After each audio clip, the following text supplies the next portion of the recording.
मंगलवार व्रत कथा। एक समय की बात है, एक ब्राह्मण दंपति की कोई संतान नहीं थी, जिस कारण वह बेहद दुखी थे। एक समय ब्राह्मण वन में हनुमान जी की पूजा के लिए गया। वहाँ उसने पूजा के साथ महावीर जी से एक पुत्र की कामना की।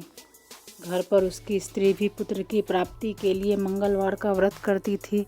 वह मंगलवार के दिन व्रत के अंत में हनुमान जी को भोग लगाकर ही भोजन करती थी।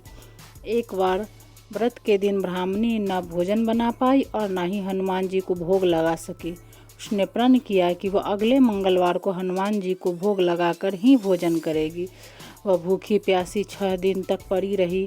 मंगलवार के दिन वह बेहोश हो गई। हनुमान जी उसकी निष्ठा और लगन को देखकर प्रसन्न हुए। उन्होंने आशीर्वाद स्वरूप ब्राह्मणी को एक पुत्र दिया और कहा, यह तुम्हारी बहुत सेवा करेगा। बालक को पाकर ब्राह्मणी अति प्रसन्न हुई। उसने बालक का नाम मंगल रखा। कुछ समय उपरांत जब ब्राह्मण घर आया तो बालक को देख पूछा कि वह कौन है। पत्नी बोली कि मंगलवार व्रत से प्रसन्न होकर हनुमान जी ने उसे यह बालक दिया है। ब्राह्मण को अपनी पत्नी की बात पर विश्वास नहीं हुआ।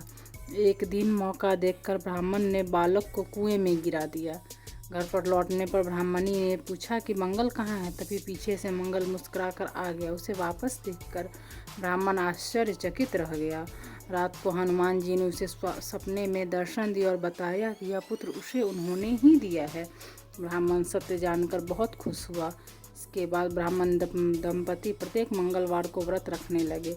जो मनुष्य मंगलवार व्रत कथा को पढ़ता या सुनता है और नियम से व्रत रखता है, उसे हनुमान जी की कृपा से सब कष्ट दूर होकर सर्व सुख प्राप्त होता है और हनुमान जी की दया के पात्र बनते हैं।